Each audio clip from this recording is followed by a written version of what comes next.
Now we can discuss about the next topic, which is sampling variation. Let us discuss about sampling variation.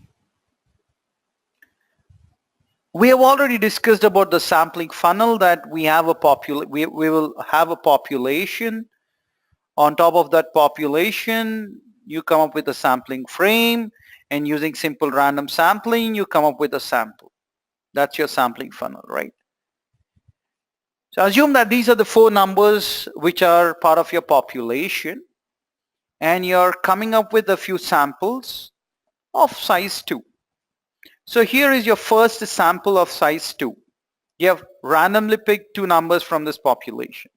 Here is your second sample with size 2. You have randomly picked 2 numbers from population.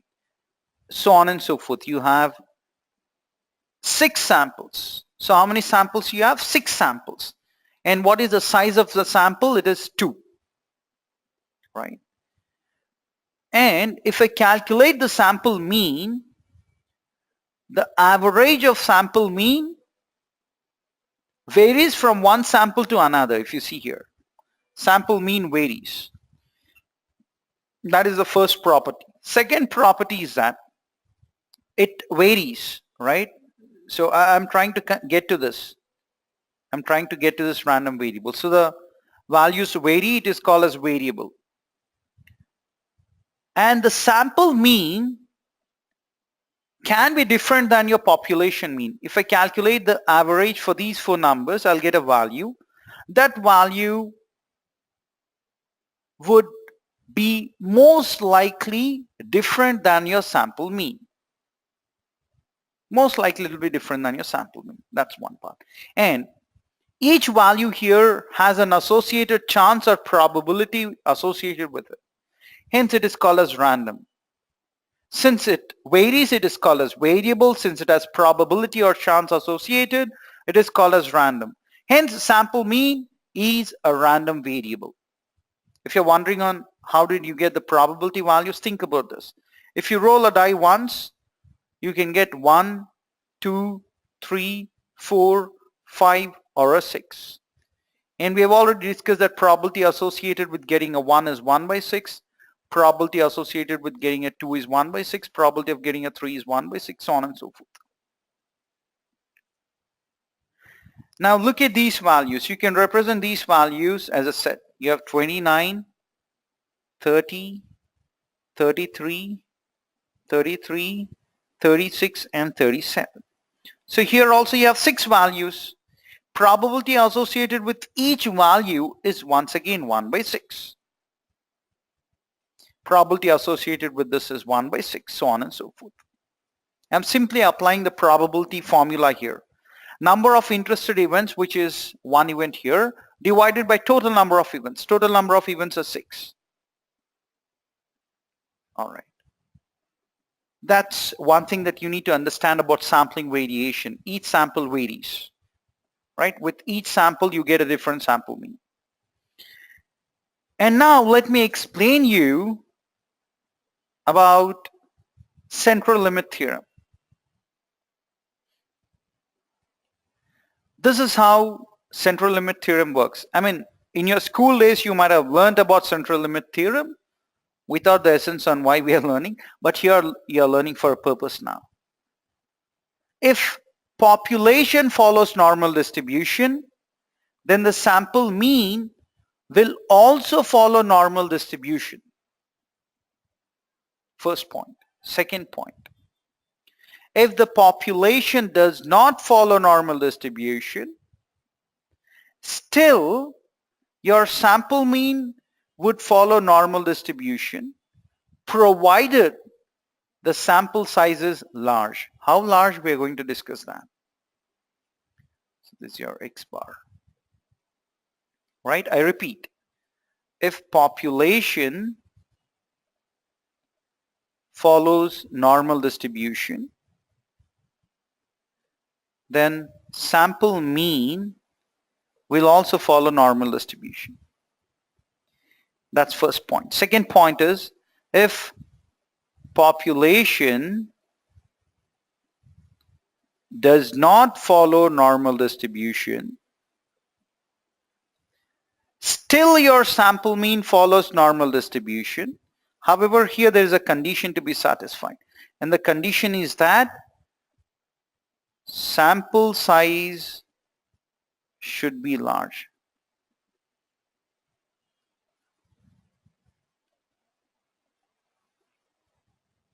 All right. Another terminology, new terminology that you need to be aware of here is as follows.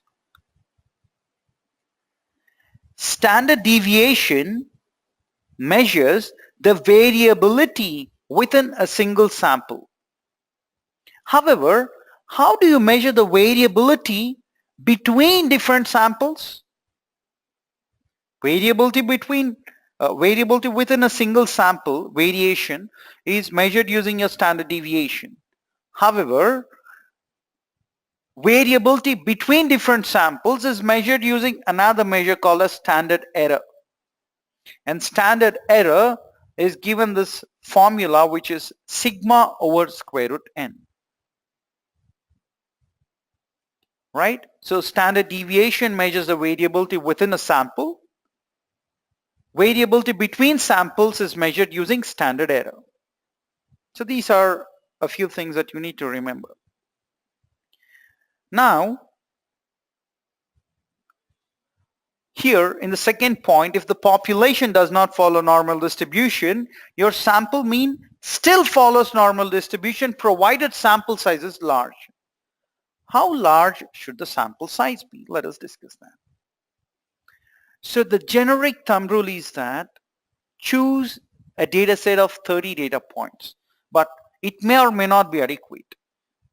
Say you're working in NASA. Getting data of 30 satellite launches would be overwhelming. You might not get that data.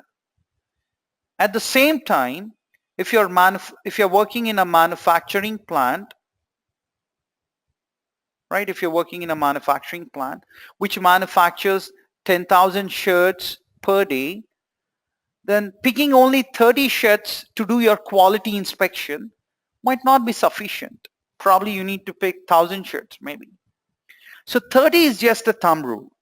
What do you do with 30 data points?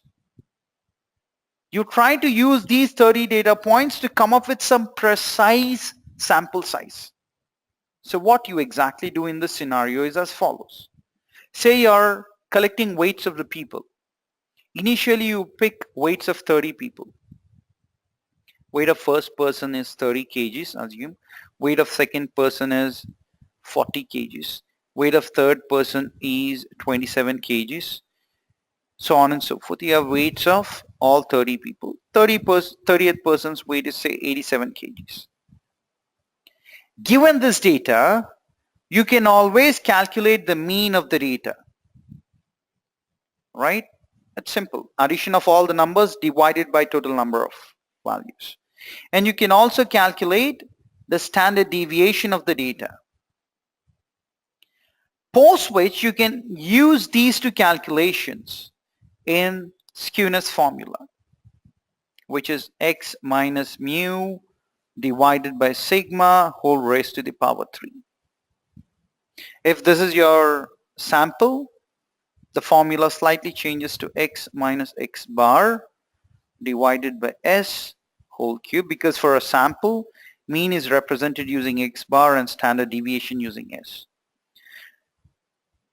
Right? How do you do that? Say mean is 20, standard deviation is 6. Assume for now. So how do you get this x minus mu as sigma? X is 30 here, so 30 minus 20 divided by 6 whole cube. For second one, for this one it is 40 minus 20 by 6 whole cube, so on and so forth. So if you calculate all those values and take a summation, you get skewness. Say the skewness value happens to be 2 in this scenario.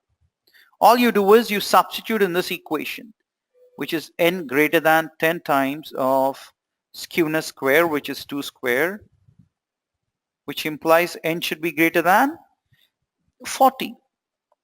So the next time you calculate or you collect the data of 40 individuals, say weight of first person is 70 kgs, second person is 27, third person's weight is 82, so on and so forth. You collect weight of 40 people and say the 47th person's weight is 97 kgs. You once again calculate the mean and standard deviation and you substitute in the skewness formula once again, which is x minus x bar by s whole cube.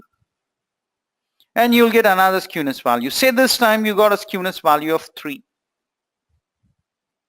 Then you substitute in this equation. N should be greater than 10 times of skewness square, which implies n should be greater than 3 square is 9, 9 multiplied by 10 is 90 there.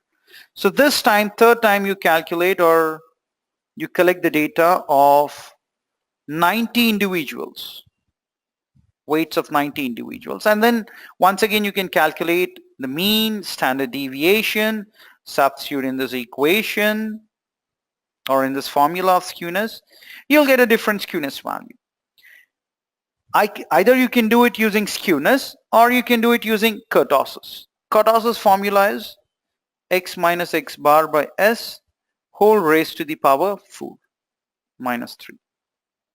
That's your kurtosis basically, right? So either use kurtosis and substitute in this equation or calculate skewness and substitute in this equation and then calculate the sample size. And this is an ongoing process and would never end. Do you think the weather forecast ends somewhere? Weather department is going to forecast tomorrow's temperature, right? And tomorrow is 21st July. Tomorrow they're going to forecast temperature for 22nd. On 22nd they're going to forecast the temperature for 23rd. So this is an ongoing process, hence you keep revising your sample size frequently on daily basis if it's weather report. If it's your stock market data, probably you need to update once in every hour. So it depends on the business scenario that you're dealing with.